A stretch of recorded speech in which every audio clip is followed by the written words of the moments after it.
Isang araw nang maganap ang isang digmaan, ipinamalas ng hukbo ng Demon King ang kanilang lakas laban sa kanilang katunggali. Upang wala nang sino man ang lumapastangan pa sa Demon King, nagbagong anyo ito sa harap ng lahat, at ipinamalas nito ang mapanira nitong kapangyarihan na naging sanhi ng isang malaking sakuna. Nang masaksihan ito ng iba't ibang nilalang, nagbigay ito sa kanila ng matinding takot, kaya't sa puntong yun kinilala ang Demon King bilang makapangyarihang nilalang.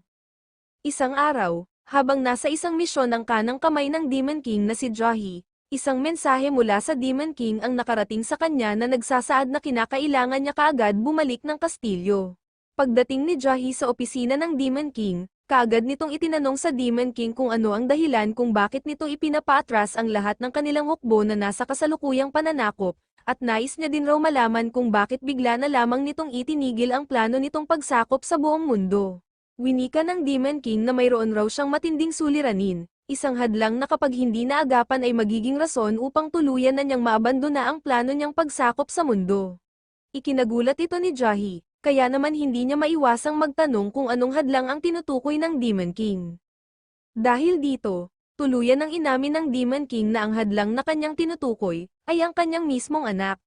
Hindi naman inaasahan ni Jahi na ang prinsesa na si Lady Do ang hadlang na tinutukoy ng Demon King, at kahit batid niyang totoo na isinilang talagang mabait si Lady Do, hindi pa rin siya makapaniwala na aabot sa ganito ang pagiging mabait ng prinsesa. Magkaganon pa man, naniniwala pa rin raw siyang dahil lamang yun sa bata pa lamang ang prinsesa, at tiyak na pagdating ng oras, magagawa na rin raw ni Lady Do na ma-awaken ang dugo ng isang totoong at walang awang demon.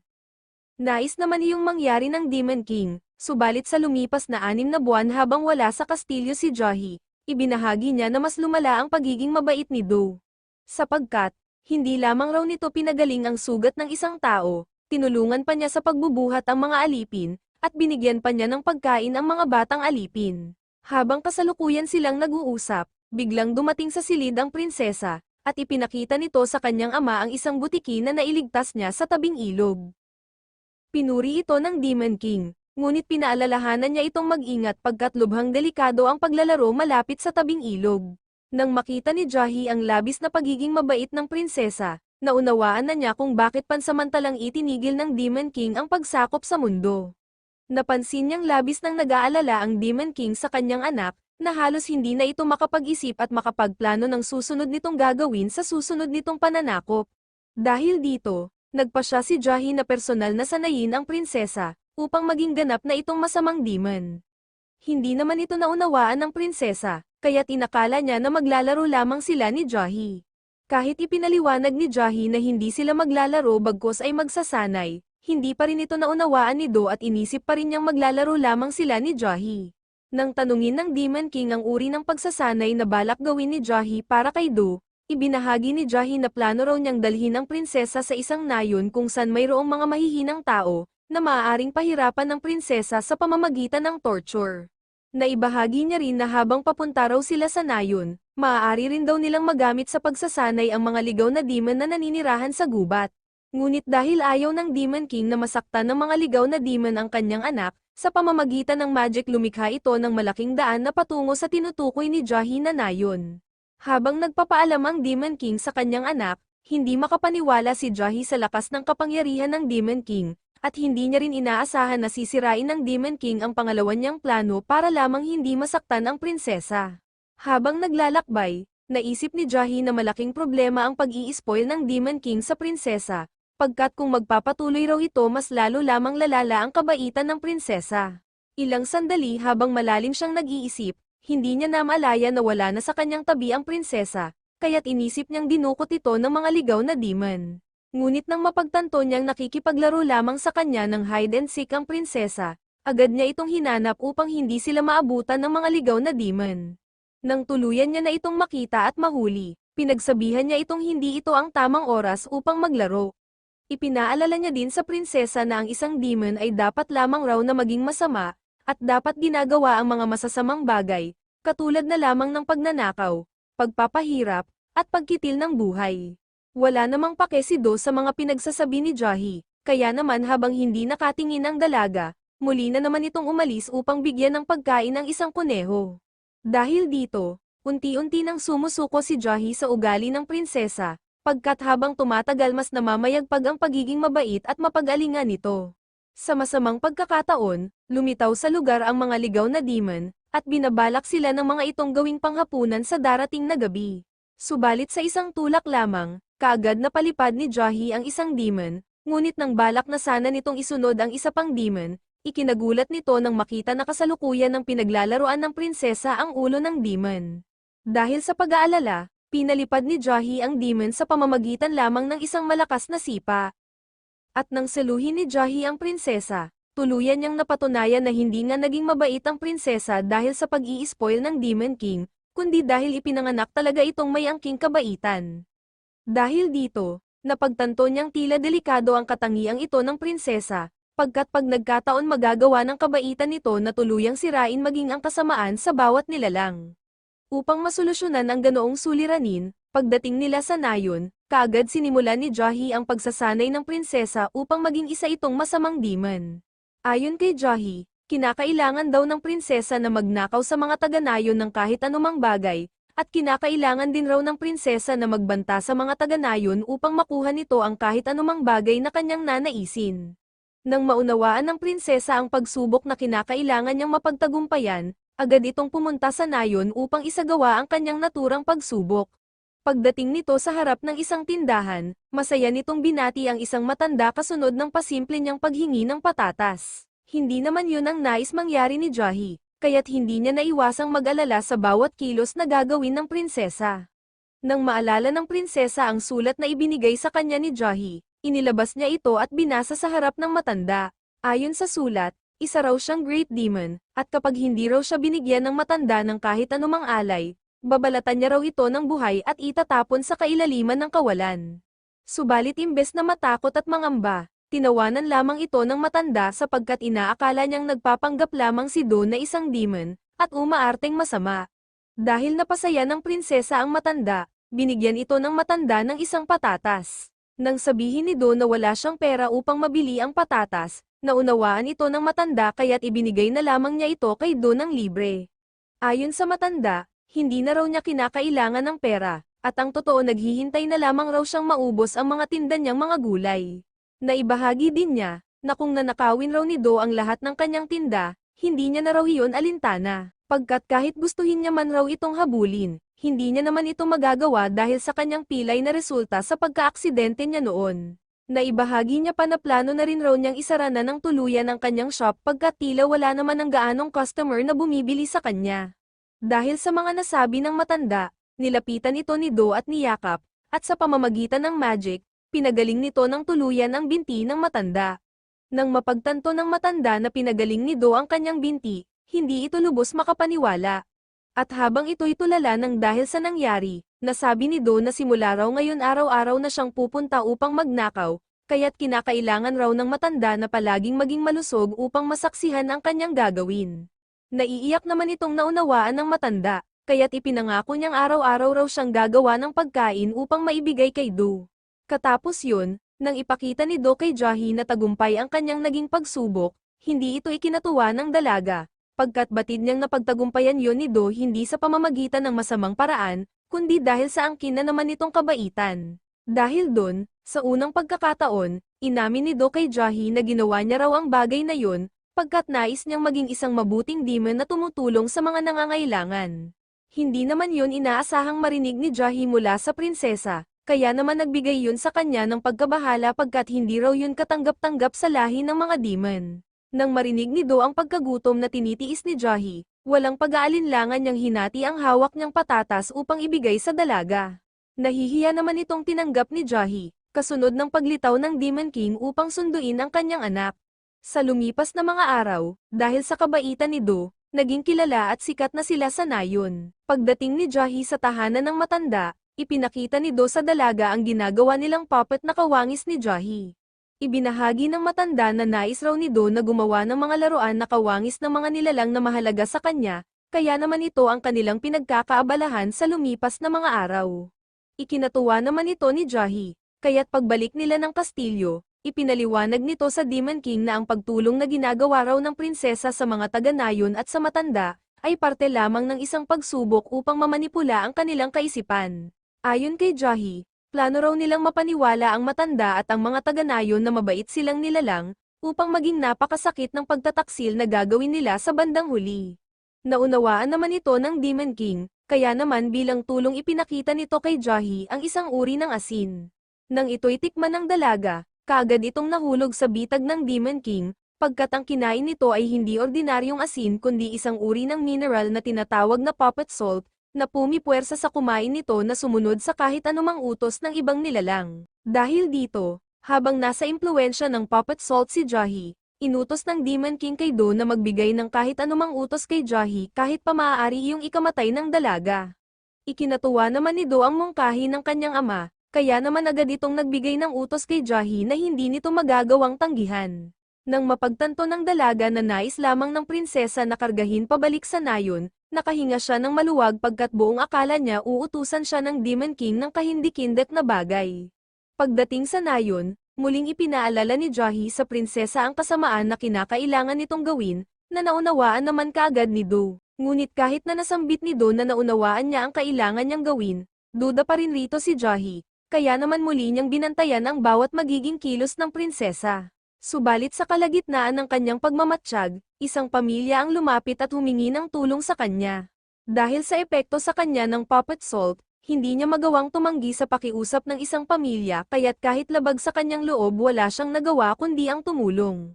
Habang tinutulungan ni Do ang matanda, hindi nito naiwasang magtanong kung bakit kasalukuyan na raw itong naglilipat ng mga gamit. Winika ng matanda na dekada na raw kasi nang itayo ang kanyang munting bahay, kaya naman kinakailangan na raw niya itong ipaayos. At habang isinasagawa raw ang pag-aayos ng kanyang bahay, napagpasyahan niyang manatili muna sa bahay ng kanyang kaibigan. Ikinalungkot naman iyon ni Do, kaya naman nasabi ng matanda na wala raw itong dapat ikabahala pagkat narito rin raw sa nayon ang bahay ng kanyang kaibigan, kaya naman maaari pa rin raw silang magkita. Bago sila maghiwalay, ipinakiusap ng matanda kay Do na alagaan at pahalagahan ang mga naipon niyang mga stuffed toy na ginawa niya nung siya'y malakas at dalaga pa. Nang matanong ni Do kung hindi na ba raw kailangan ng matanda ang mga stuffed toy na nilikha nito, hindi ito pinatutuhanan ng matanda, pagkat hanggang ngayon labis pa rin raw ang pagmamahal niya sa mga stuffed toy na kanyang likha. Ngunit dahil wala na ang kanyang pamilya at wala na ring makikipaglaro pa sa kanyang mga likha, nais na lamang niyang ibigay ang lahat ng ito kay Do pagkat batid niyang magiging masaya ang mga ito sa piling ni Do kumpara sa matandang tulad niya. Hindi naman sang-ayon si Do na magiging masaya ang mga stuffed toy sa piling niya, at upang mapatunayan ang bagay na iyon, napagdesisyonan muli nitong gumamit ng magic. Matapos ang utos ng isang pamilya kay Jahi, agad nagmadali ang dalaga sa bahay ng matanda upang makita ang kasalukuyang ginagawa ng prinsesa. Subalit pagpasok nito sa bahay ng matanda, naging huli na ang lahat pagkat nagamit na ni Do sa mga stuffed toy ang dala nitong puppet salt na siyang naging dahilan upang magkaroon ng sariling kamalayan ang bawat stuffed toy. Habang gulat at nagtataka ang matanda, hindi makapaniwala si Jahi na maaari rin palang magamit sa mga laruan ang puppet salt, at buong akala niya sa mga may buhay lamang gumagana ang ganoong uri ng mineral. Samantala, ibinahagi ni Do na narinig niya raw ang pakiusap ng mga stuffed toy, pakiusap kung saan nais raw nilang manatili sa tabi ng matanda hanggang sa huli. Dahil sa nasabi ni Do, napagtanto ni Jahi na ang kabaitan ng prinsesa ang naging dahilan kung bakit nabuhay ang mga kaluluwa ng mga stuffed toy. Ipinangako naman ng matanda kay Do na aalagaan niya hanggang huli ang mga stuffed toy na labis niyang minamahal. Pagbalik sa kastilyo, ibinahagi ni Jahi sa Demon King na bigo ang kanyang naging pagsubok, at ang nakakayamot pa mas lalo pang lumala ang kabaitan ng prinsesa. Ipinakita naman ni Do sa kanyang ama ang puppet na kanyang ginawa, na pinuri ng lubos ng Demon King. Habang tulala pa rin sa nangyari si Jahi, ibinigay ni Do sa dalaga ang isa pang puppet na kawangis rin nito bilang isang regalo. Katapos yun, dahil pansin ng Demon King na tila mas lumalalim na ang koneksyon ni na Jahi at Do sa isa't isa, inutos nito kay Jahi na simula ngayon nais niyang manatili si Jahi sa tabi ni Do, kahit labag na naman ito sa kagustuhan ng dalaga, wala na naman itong nagawa kundi ang sumunod, pagkat hanggang ngayon hindi pa rin nawawala sa kanya ang epekto ng puppet salt. Sumunod na araw, habang naglalakad sa hallway si Do dala ang mga patatas na bigay ng kanyang ama, nakita nito sa daan ang alaga niyang butiki, kaya't kaagad niya ritong ibinahagi ang kanyang pagkain. Nang lumipat ang eksena sa nakaraan, ipinakita ang isang ordinaryong magsasaka na kasalukuyang namimitas ng mga bulaklak upang maibigay sa kanyang mag-ina. Subalit nang makita nito ang isang malaking usok na nagmumula sa kanilang nayon, bigla itong namulat sa isang makipot na silid. Habang pinagmamasdan ni Jahi ang pagtatrabaho ng mga alipin, napansin nito ang isang magsasaka na nagmamatigas na magtrabaho sa kabila ng paulit-ulit na pagpapahirap rito ng mga kawal na demon. Nang imungkahi ng isang demon na bawasan ang pagkain ng naturang magsasaka bilang parusa, tinutulan ito ni Jahi pagkat mahalaga raw na maging malusog ang mga alipin upang magawa ng mga ito ng maayos ang kanilang mga tungkulin. Habang nag-iisip sila ng ibang paraan upang mapilitan ng magtrabaho sa kanila ang magsasaka, biglang dumating sa lugar ang prinsesa na biglang ikinagulat ni Jahi. Nang tanungin niya ito kung ano ang sadya nito sa lugar, naibahagi ni Do na naparito raw siya pagkat nais raw niyang may bahagi sa lahat ang mga patatas na bigay sa kanya ng kanyang ama. Hindi na naman ito ikinatuwa ni Jahi pagkat ini-spoil na naman raw ng Demon King ang prinsesa imbes na dapat nila itong turuang maging masama. Pagdating ng Demon King sa lugar, nasabi nito sa kanyang anak na wag raw nitong ibabahagi sa mga alipin ang mga ibinigay niya ritong mga patatas. Dahil dito, hindi na ito natiis pa ni Jahi, kaya't pinagsabihan nito ang Demon King na wag na raw nitong masyadong ini-spoil si Lady Do sapagkat mas pinapalala lamang raw nito ang kabaitan ng prinsesa. Nasabi rin ito sa prinsesa na kapag nagpatuloy raw itong maging mabait, hindi na raw magagawa pa ng Demon King ng maayos ang kanyang trabaho. Kaya naman pinayuhan niya itong magpaka-demon, isang uri ng demon na bukod sa masama ay may manhidring puso. Dahil sa nasabi ni Jahi, naisip ng Demon King na gumawa ng isa pang pagsubok na siyang pupakaw sa kasamaan ng prinsesa. Iminungkahi ni Jahi ang isang pagsubok, kung saan kinakailangan raw ng prinsesa na mapasunod ang mga pasaway na alipin na nagmamatigas sa pagtatrabaho. Nagustuhan ng Demon King ang ideya ni Jahi, subalit winika ni Jahi na lubhang delikado raw ang pagsubok na ito para sa prinsesa. Kaya naman kinakailangan raw nilang maging handa, at kinakailangan rin raw nilang siguraduhin ang kaligtasan ng prinsesa. Dahil dito, inilabas ng Demon King ang isang uri ng magic item, na magsisilbing kalasag ng kanyang anak laban sa mga nilalang na nais manakit sa kanya. Nang ito'y kunin ni Do, bumalat sa kanya ang isang di nakikitang kalasag. Hindi naman maiwasan ni Jahi na mapaisip sa kakayahan ng naturang magic item, kaya naman sa pamamagitan ng magic, ipinakita ng Demon King kay Jahi ang kayang gawin ng magic item. Nang buong lakas na atakihin ng statwa ang likuran ng prinsesa, bigla na lamang itong napatigil kasunod ng unti-unti nitong pagkadurog. Ayon sa Demon King, ang sino man raw na sumugod sa prinsesa ng may masamang intensyon, ay bigla na lamang magiging abo sa oras na madikit sa prinsesa. Kahit na narinig ni Do ang mga nasambit ng kanyang ama, hindi niya iyon inalintana bagkus masaya pa itong naglaro sa abo ng nadurog na statwa. Nang matanong ni Jahi kung ano raw ang mangyayari kung madikit ang prinsesa sa ibang demon, hindi ito nasagot ng Demon King pagkat hindi niya rin raw batid kung ano ang mangyayari. Pagbalik ng eksena sa nakaraan ng magsasaka, habang nagmamadali itong tumatakbo patungo sa kanyang nayon, nasalubong nito sa daan ang tatlong demon na nais siyang pagnakawan. Subalit, nasambit ng magsasaka na wala naman raw siyang dalang mahalagang bagay kaya't ipinapakiusap niyang padaanin na raw siya ng mga ito. Ngunit, hindi ito pinakinggan ng mga demon, kaya't hinaras nila ito at sinugatan upang makuha lamang nila mula rito ang kanilang nais. Subalit nang mapagtanto nilang wala naman talaga silang mapapala mula sa magsasaka, bandang huli na pagdesisyonan na lamang nilang umalis. Pagdating ng magsasaka sa nayon, agad itong nagtungo sa nasusunog nilang bahay, kung saan dito niya nasaksihan ang kanyang mag-ina na wala ng buhay at unti-unti nang nasusunog kasama ng kanilang tahanan. Nang muli itong mamulat sa kulungan, kasalukuyan namang papunta sa kanyang destinasyon ang prinsesa kasama si Jahi. Habang nasa daan, todo ang pag-iwas at paglayo ni Jahi sa prinsesa, pagkat nag-aalala siya na baka siya'y maging abo kapag nadikit siya rito. Samantala, muli namang ipinaalala ni Jahi ang kasalukuyang pagsubok ni Do kung saan kinakailangan nitong mapasunod ang mga pasaway na alipin. At sa ganitong pagsubok, nais raw niyang may pabatid sa prinsesa na ang mga tao ay mortal nilang kaaway, at nais niya rin na maipakita sa prinsesa na lubhang delikado at mapang-abuso ang mga tao. Habang itinuturo ni Jahi ang tamang pagpapahirap sa mga alipin, bigla na namang umalis ang prinsesa at nagtungo sa kulungan kung nasaan ang magsasaka.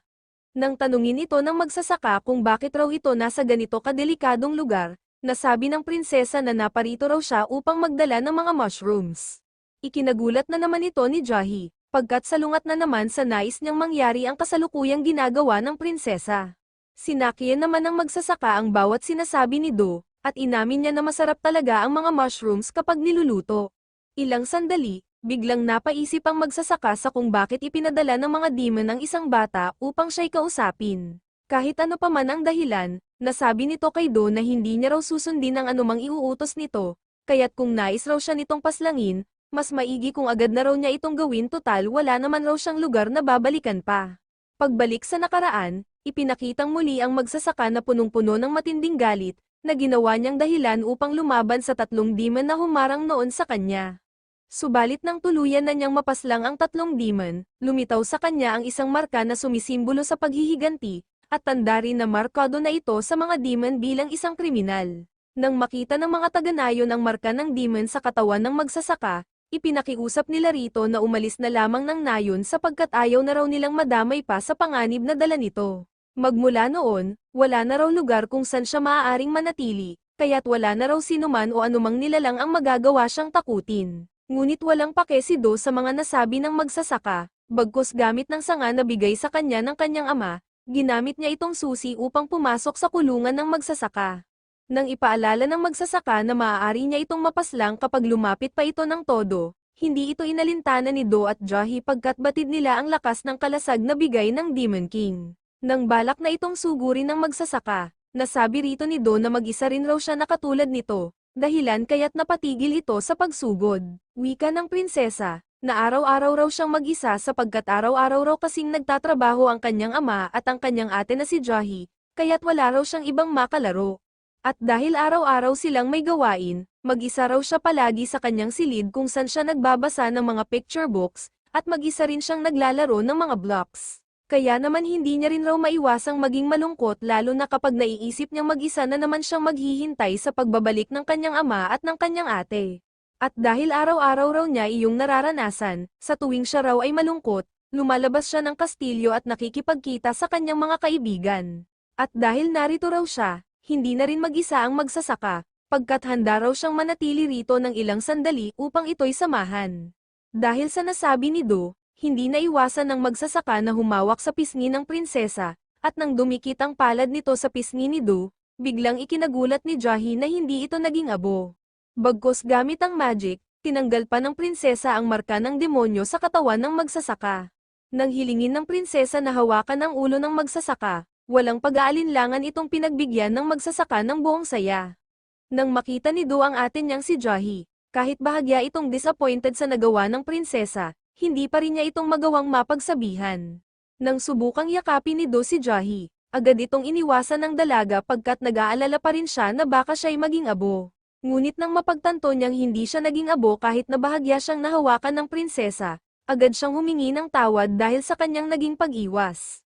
Pagbalik nila sa opisina ng Demon King, masayang ibinahagi ni Jahi na tagumpay raw ang kanilang naging misyon. Sumunod na araw, habang nagtatrabahong muli ang mga alipin, ikinagulat ng ibang alipin na tila determinado at masaya ngayon ang magsasaka. Pagsapit ng taglamig, dinala ni Jahi ang prinsesa sa labas ng kastilyo upang maglaro ng nyebe.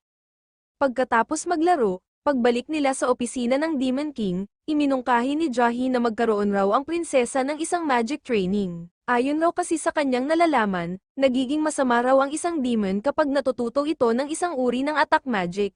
Naunawaan naman ng Demon King ang nais iparating ni Jahi, at hindi rin raw masamang ideya na matuto si Do ng attack magic upang maging totoong masamang demon. Ang problema lamang raw nila, sa simula pa lamang hindi na raw makagamit ang prinsesa ng kahit anumang attack magic. Hindi naman raw yun problema ayon sa Demon King, kasunod ng pagpapalabas nito ng isang uri ng magic na tinatawag na dark matter. Sa pamamagitan raw ng kapangyarihang ito, magagawa nitong ma-amplify ang magic ni Do sa pamamagitan ng pag-consume ni Do sa kapangyarihang ito. Nang ito'y kainin ng prinsesa, agad itong dinala ni Jahi sa training ground upang turuan ng iba't ibang uri ng attack magic. Sa unang attack magic, ipinakita rito ni Jahi kung paano isagawa ang enhancement magic sa pamamagitan ng pagbabalot nito ng kapangyarihan sa isang bato na naging sanhi upang madoble ng husto ang lakas ng bato nang ito'y kanyang pakawalan. Nang ito'y subukan ng prinsesa, kahit na nabalot niya ng magic ang bato, hindi naman sapat ang kanyang puwersa upang ito'y pakawalan ng malakas. Katapos yun, Ipinakita naman ni Jahi kung paano magpakawala ng isang malakas na fire magic, subalit nang subukan itong gawin ng prinsesa, isang maliit lamang na bilog na apoy ang nagawa nitong may palabas. Kasunod nun sa bawat elemento na gawin ng prinsesa, hindi nito magawang makapagpalabas ng isang malakas na attack magic, bagkus ay napakahinahon ng mga magic na naipapalabas nito.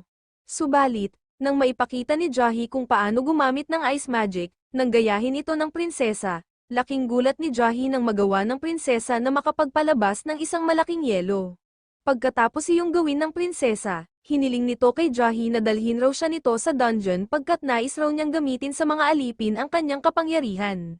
Nang ibalita ito ni Jahi sa Demon King, laking tuwa ng Demon King na sa wakas lumabas na rin raw ang dugong demon ng kanyang anak.